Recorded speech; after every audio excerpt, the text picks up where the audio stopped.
Gardons nos têtes baissées, nous allons prier le Seigneur. Seigneur, nous te sommes très reconnaissants pour ce nouveau jour que tu nous donnes. Nous avons été ici déjà la semaine passée, mais nous ne savions pas que tu nous donnerais encore l'occasion de nous revoir aujourd'hui. Nous te disons merci pour ta présence dans ce temple et pour la grâce que nous avons d'être dans ta présence. Bénis Seigneur ta parole dans nos cœurs, qu'elle porte du fruit qui demeure, du fruit qui te glorifie. Dans le nom de Jésus-Christ, nous te prions. Amen. Bonjour bien-aimés dans le Seigneur. Je suis une fois de plus heureux d'être au milieu de vous. Et je le dis toujours, je le dirai jamais assez, c'est toujours une grande faveur, une grande grâce et en même temps une grande responsabilité de partager la parole de Dieu. Pourquoi? Parce que, comme vous le savez, si vous êtes nommé porte-parole du président de la République, même si c'est pour une journée, vous allez mettre ça sur votre CV, n'est-ce pas? Oui.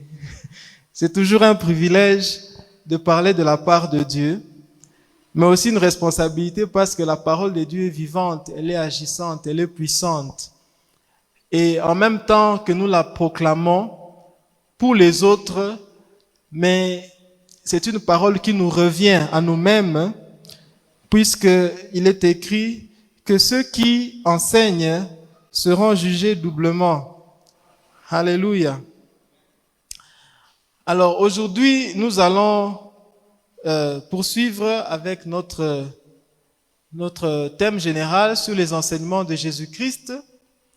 Et le point que nous allons toucher aujourd'hui concerne la générosité. La générosité. J'espère que tout le monde sait de quoi il s'agit quand nous parlons de la générosité. Il y a des thèmes dans la Bible qui sont plus ou moins faciles à aborder, tout simplement parce que lorsqu'on les aborde, ça donne de la joie de lire ce que Dieu dit à notre sujet. Par exemple, si vous lisez sur les promesses de Dieu, ce que Dieu promet pour ses enfants, et que vous savez que vous êtes un enfant de Dieu, c'est très excitant, ça donne de la joie, ça donne c'est un grand bonheur de voir ce que Dieu fait comme déclaration, comme affirmation à propos de ses enfants. Quand la Bible dit que je connais les projets que j'ai formés pour toi, les projets de paix et non de malheur, pour te donner un avenir et de l'espérance. Quand vous lisez une chose pareille dans la Bible, ça donne de la joie, ça encourage. Oui. Et quand la Bible parle de l'amour que Dieu a pour nous, c'est très réconfortant. Surtout quand on traverse des situations qui sont difficiles où on se sent seul. Mais le fait de savoir que Dieu m'aime, c'est très réconfortant. C'est comme si vous recevez une baume sur votre cœur. Et il y a aussi des choses qui, lorsqu'on les lit dans la parole de Dieu, ce sont des bonnes choses, mais ce sont des choses qui, en les lisant, elles paraissent très difficiles. Oui.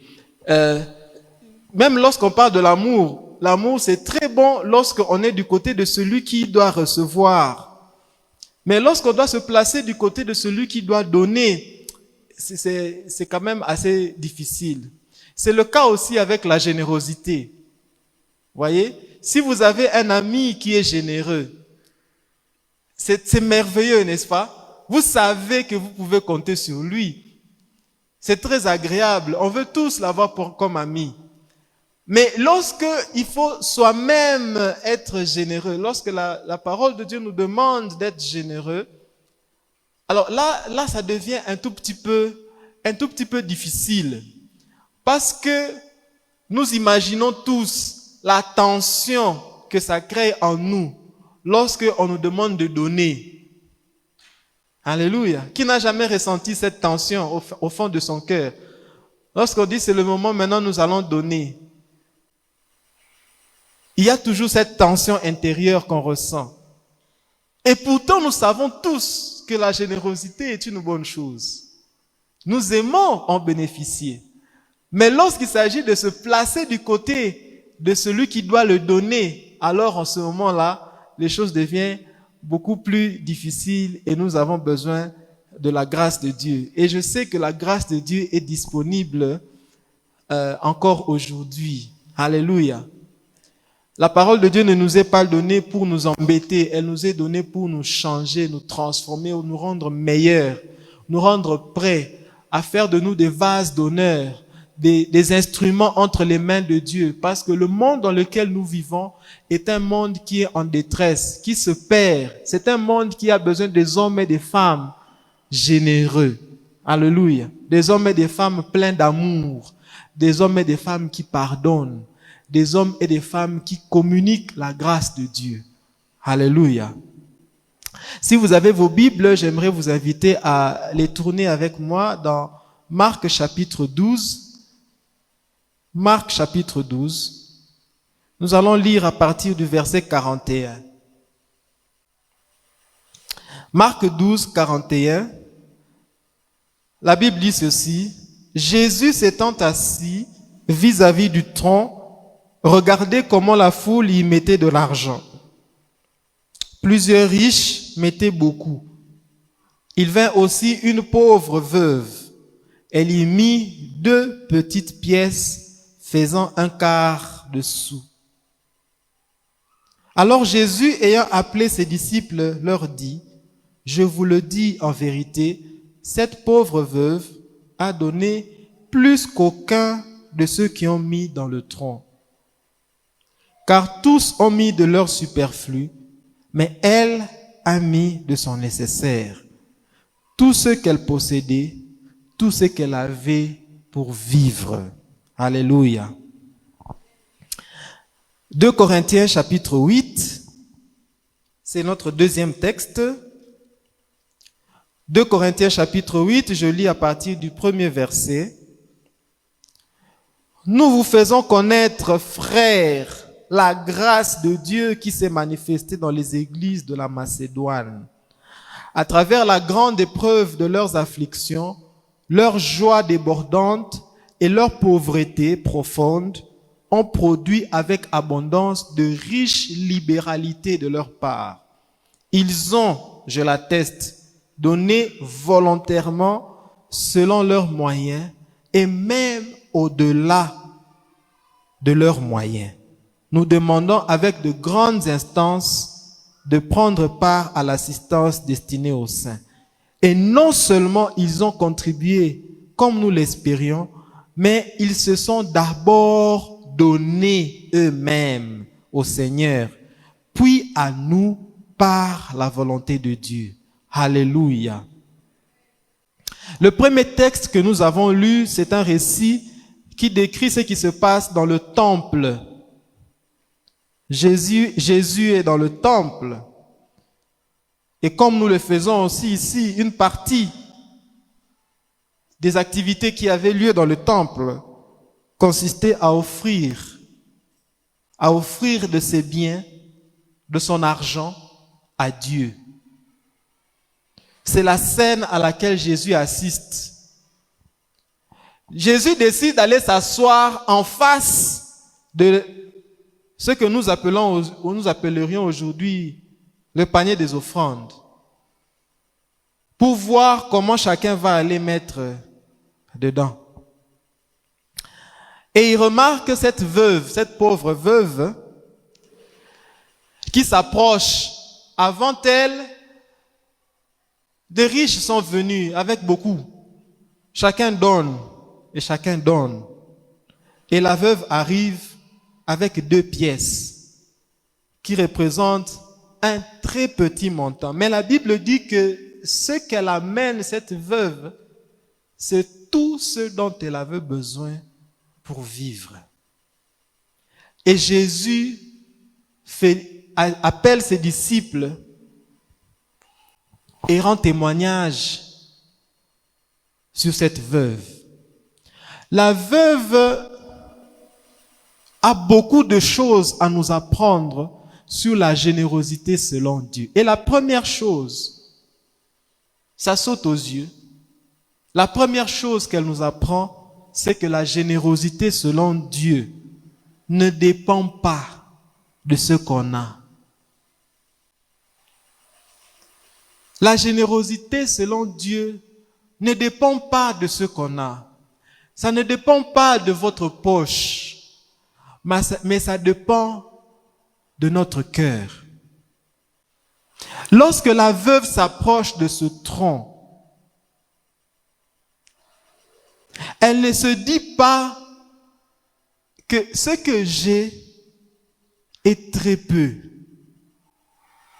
Je suis trop pauvre pour donner. Non, elle ne se dit pas ça. Lorsqu'elle s'approche, elle ne se pose pas la question de savoir, mais ce que j'ai entre mes mains, qu'est-ce que ça représente par rapport aux besoins auxquels il faut répondre? Qu'est-ce que ça va résoudre, le peu que j'ai? Non. Elle ne se pose pas cette question. Elle ne se dit pas, comme j'ai trop peu, alors je vais demander à Dieu de me bénir, de me donner plus. Comme ça, quand j'aurai un peu plus, je vais apporter. Non.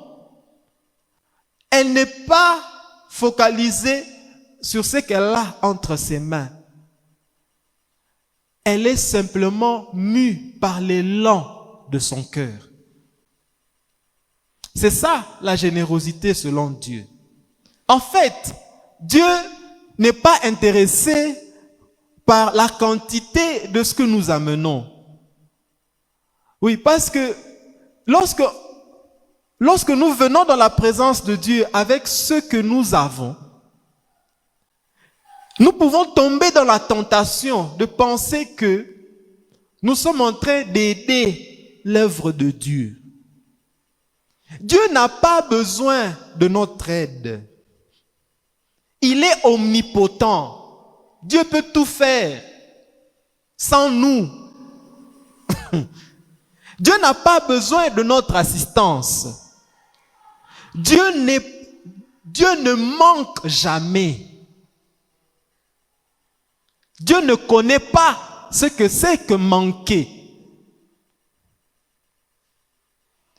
Dieu est la source de toutes choses. Donc, lorsque nous venons dans la présence de Dieu, ne nous comportons pas comme des personnes qui venons remplir une source. Vous ne pouvez pas remplir une source. Non. Dieu est la source. Il est notre ressource. Donc, lorsque nous venons dans la maison de Dieu, ce que nous apportons, c'est bien ce que nous apportons. Mais faisons attention à la manière dont nous venons. Parce que c'est ça le problème. Le problème, ce n'est pas ce que nous amenons. Le problème, c'est comment nous venons. Comment tu viens dans la présence de Dieu? Cette veuve vient dans la présence de Dieu. C'est pas son problème. Est-ce que ce que j'ai suffit? Non, c'est pas son problème. Est-ce que ça va résoudre un problème dans ce temple? Parce que cet argent collecté dans le temple servait à beaucoup de besoins. Mais elle ne se pose pas cette question. En fait, elle ne compare même pas ce qu'elle amène par rapport à ceux qui l'ont précédé. Jésus avait remarqué, si Jésus l'a remarqué, tout le monde qui pouvait le remarquer. Ceux qui étaient venus avant elle avaient amené beaucoup. Mais cette femme n'est pas complexée. Elle ne souffre pas d'un complexe d'infériorité. Parce que j'ai peu, et que les autres emmènent beaucoup, peut-être c'est à eux d'amener. Comme eux, ils ont reçu beaucoup. Nous autres, veuves, Dieu sait que je suis veuve. Dieu sait que c'est que j'ai. C'est tout ce qui me reste. Donc Dieu comprendra que je n'ai pas donné parce que j'ai besoin de ça pour vivre. Mais le jour où elle pouvait faire cette prière pendant les offrandes, Seigneur, bénis-moi pour que moi aussi, je sois un jour en mesure de donner comme les autres. Non, elle ne fait pas cette prière. Elle va avec tout son cœur. Alléluia. La générosité selon Dieu, c'est ça. Cette générosité ne regarde pas ce qu'il y a entre les mains, mais c'est une générosité qui procède du cœur. L'élan du cœur. L'élan du cœur. Alléluia. Qu'est-ce que tu offres? Est-ce que ce que tu offres, c'est ce qui procède de l'élan de ton cœur? Et vous voyez, cette femme ne sort pas du temple comme elle est rentrée. La Bible ne nous dit pas ce qui s'est passé dans sa vie. Mais lorsque vous regardez l'attitude de Jésus, vous pouvez conclure que quelque chose de nouveau s'est passé dans sa vie. Alléluia. La deuxième chose, c'est que la générosité, selon Dieu, est un acte de foi. C'est un acte de foi. Regardez cette femme, cette pauvre veuve, lorsqu'elle amène les deux pièces qui lui restent. Lorsqu'elle emmène les deux pièces qui lui restent, vous pouvez vous poser la question, qu'est-ce qui va se passer après cette offrande dans la vie de cette femme? Parce que ce qu'elle amène, c'est ce qui lui reste pour vivre. Si ce que vous amenez, si ce qu'elle amène, c'est ce qui lui reste pour vivre, après avoir offert cela, qu'est-ce qui lui reste?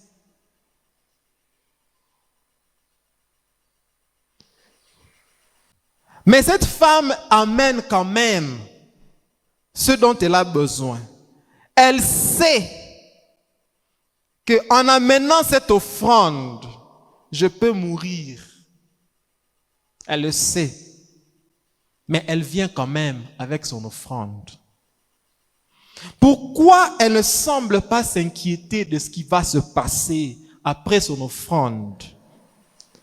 Il est possible que cette femme sache ce que la Bible dit dans Habakkuk chapitre 2, verset 4, que le juste ne vivra par la foi. Alors elle se dit, puisque je fais ce qui est juste, je vivrai dans sa présence, même si je mourrais. Alléluia. Elle a foi en Dieu. Elle a ce qu'il lui faut pour vivre encore un jour. Mais elle sait, comme la Bible le dit dans Luc chapitre 12, verset 15, que la vie d'un homme ne dépend pas de ce qu'il a. Fût-il dans l'abondance. C'est une personne qui sait que j'ai, mais ma vie ne dépend pas de ce que j'ai. Et c'est ce qui fait que son cœur est détaché de ce qu'elle a. Son cœur est détaché. C'est ça le cœur d'une personne généreuse. Une personne généreuse donne, et elle se donne parce que sa vie ne dépend pas de ce qu'elle a. De quoi dépend votre vie? Et parfois nous pensons que c'est la catastrophe qui va nous arriver si nous pratiquons la générosité. Et chaque fois que nous le pensons, c'est parce que quelque part, nous croyons que notre vie dépend de ce que nous gagnons.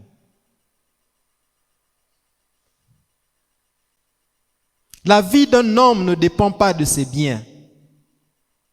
Et le juste vivra par la foi. Jésus l'a dit même ailleurs en disant que l'homme ne vivra pas de pain seulement, mais de toute parole qui sort de la bouche de Dieu.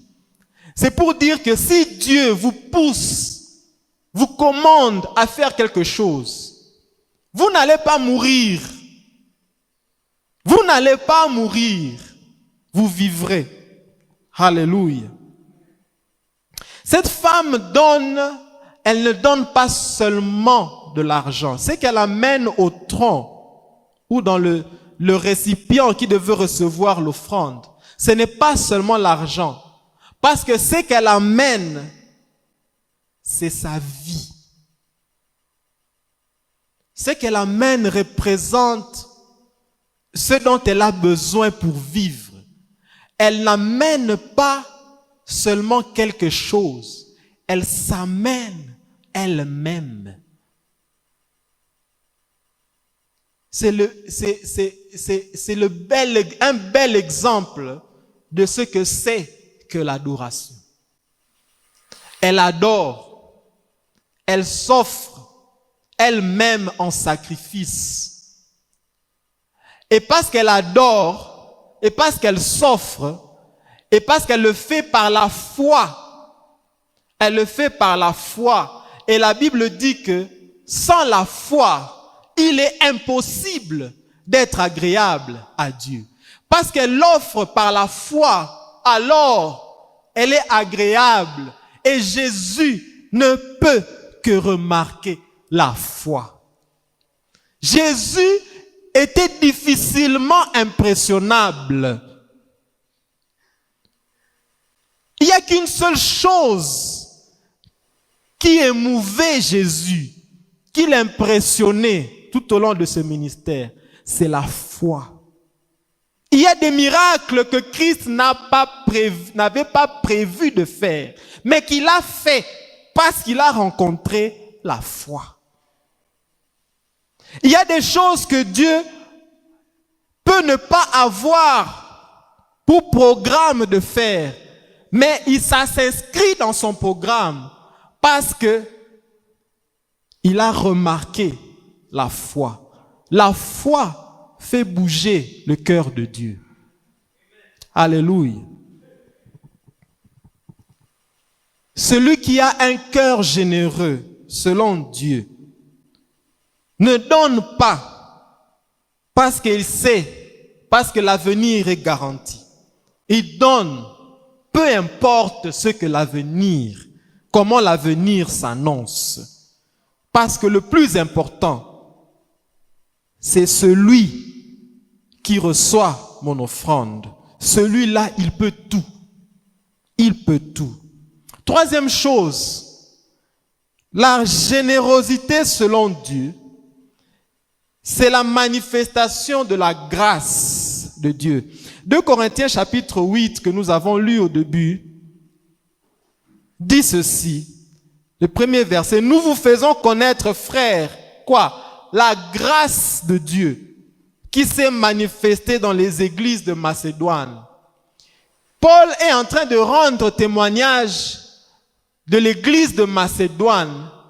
Et lorsqu'il regarde ce que l'église de Macédoine avait fait comme mobilisation pour apporter son soutien aux serviteurs de Dieu, à l'église, Paul dit que c'est la manifestation de la grâce de Dieu.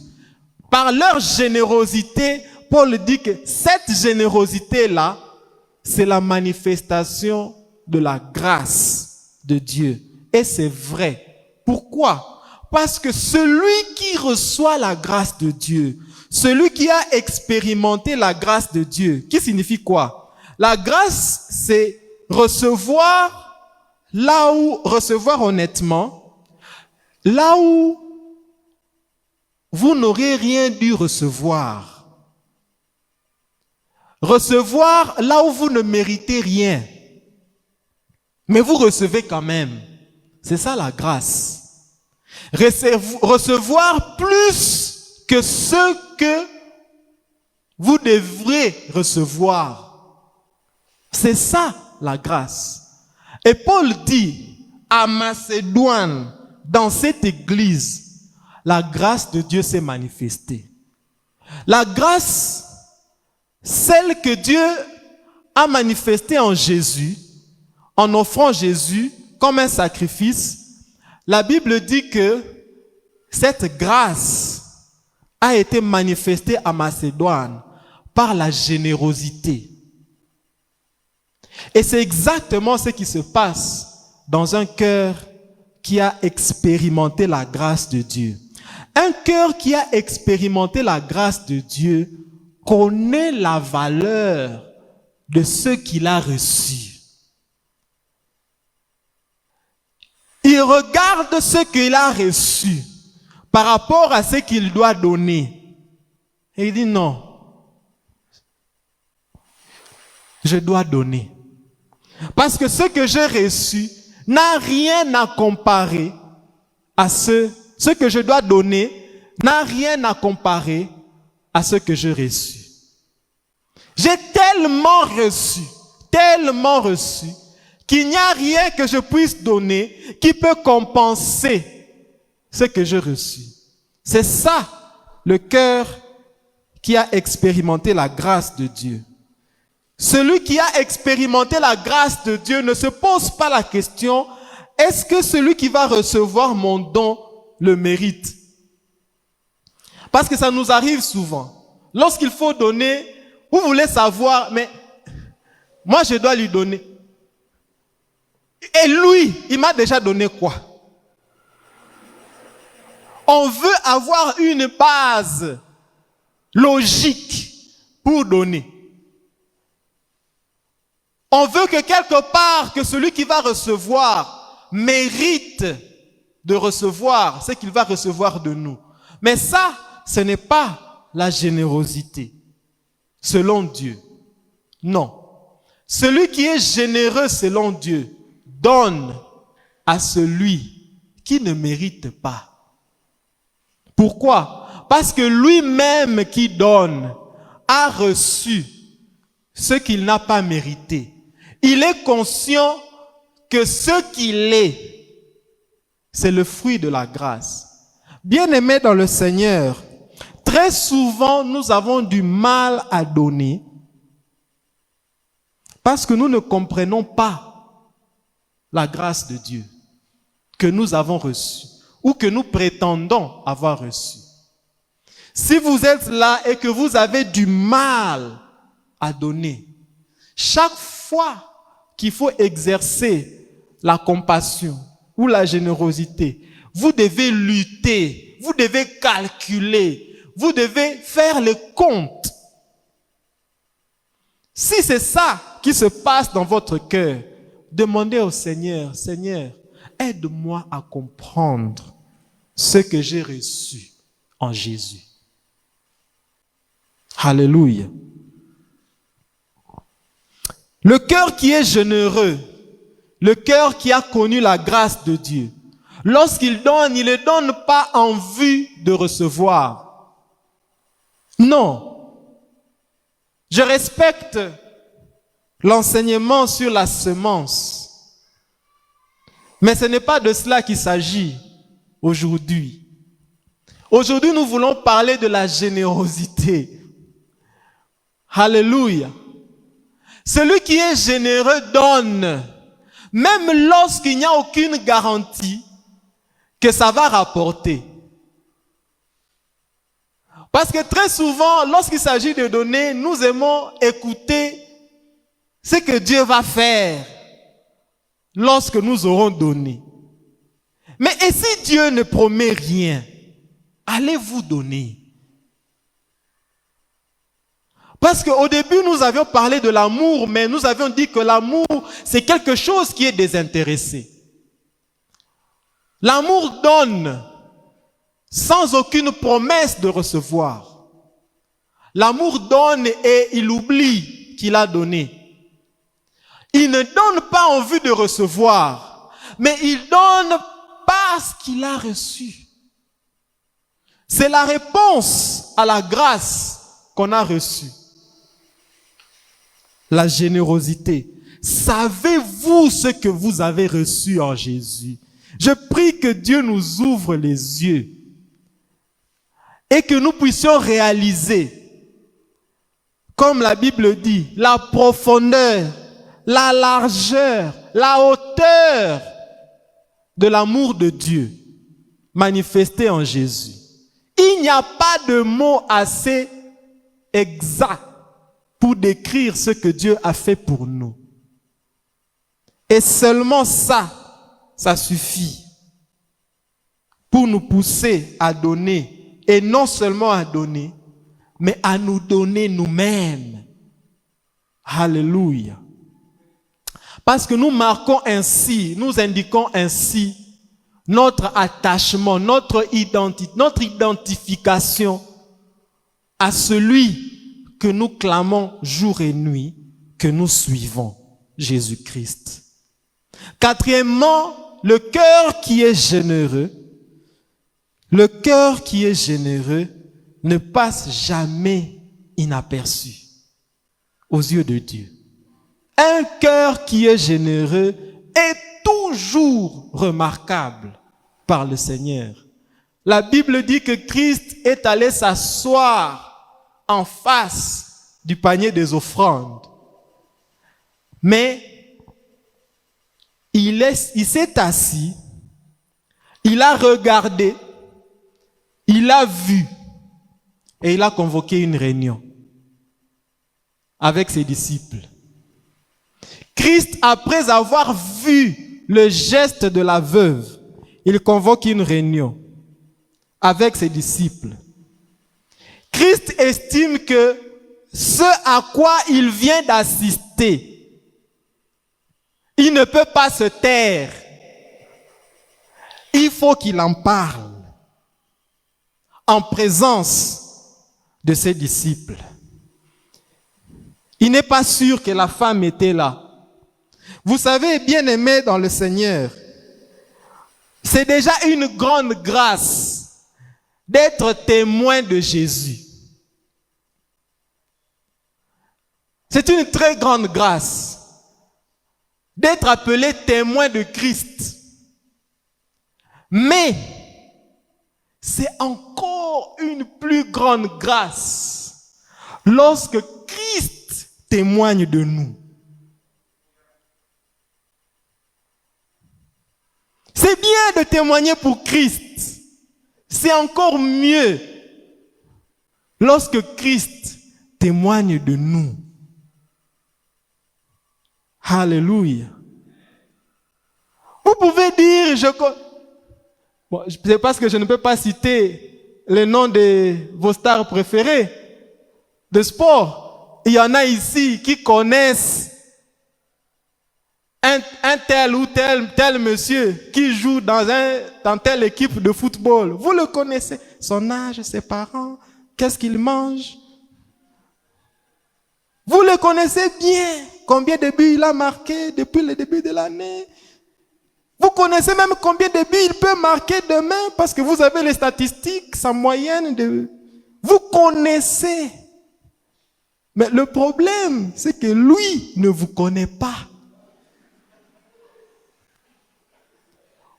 Vous passez du temps à parler des gens que vous connaissez. Mais est-ce qu'il peut parler de vous? Vous voyez?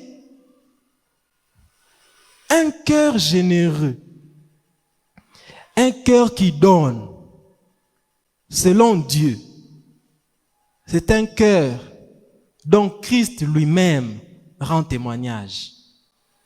Regardez dans la Bible les gens dont Dieu a rendu témoignage. Je pense ici à Job. Job, il mène sa vie tout tranquille. Mais Dieu est tellement mu par Job, par son cœur. Même Satan en train de passer, viens ici. Est-ce que tu as remarqué? Est-ce que tu l'as remarqué? Alléluia. Je veux être témoin de Christ, mais je veux encore plus qu'il témoigne de moi. C'est un cœur généreux qui attire le témoignage du Seigneur. Bien-aimés dans le Seigneur, il y a des gestes que nous allons poser, il y a des actions que nous allons poser sur la terre. Ces actions feront parler de nous. Nos enfants parleront de nous. Les hommes parleront de nous. Mais ça va s'arrêter là. Mais il y a des œuvres que nous allons poser. Des actions que nous allons poser qui vont affecter notre réputation dans l'éternité.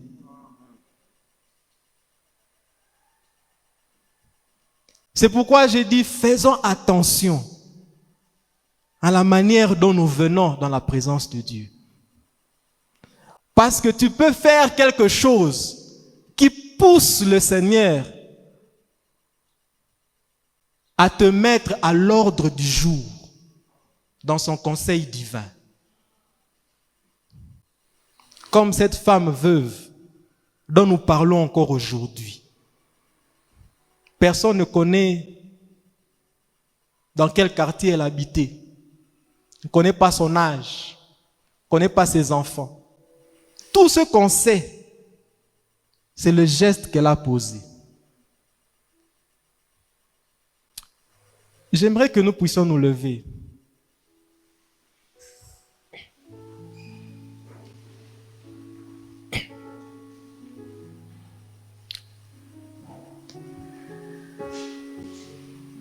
S'il y a un endroit où vous pouvez exercer votre générosité, c'est probablement ici.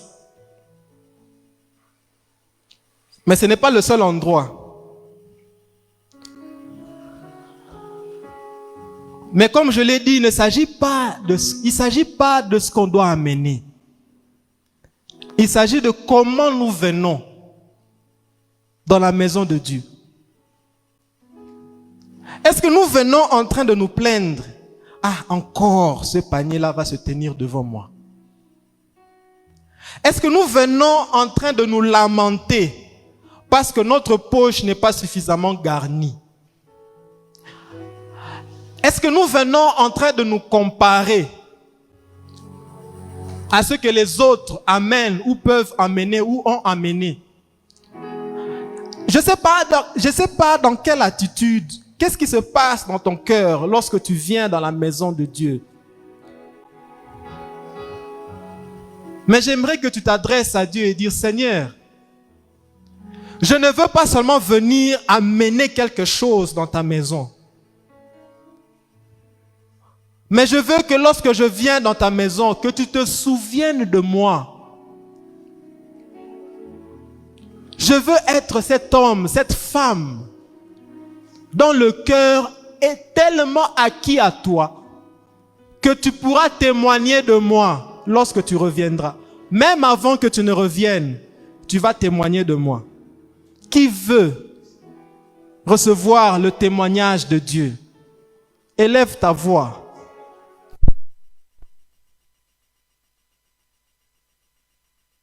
Témoigne de moi. Que tu témoignes de moi, Seigneur. Parce que j'ai compris que ce que tu as fait pour moi, la grâce que j'ai reçue en toi, ne peut pas être comparée à ce que j'ai dans ma poche. Je n'ai pas besoin d'avoir plus. Et je sais que je ne mourrai pas, je vivrai. Et j'annoncerai tes œuvres, tes merveilles.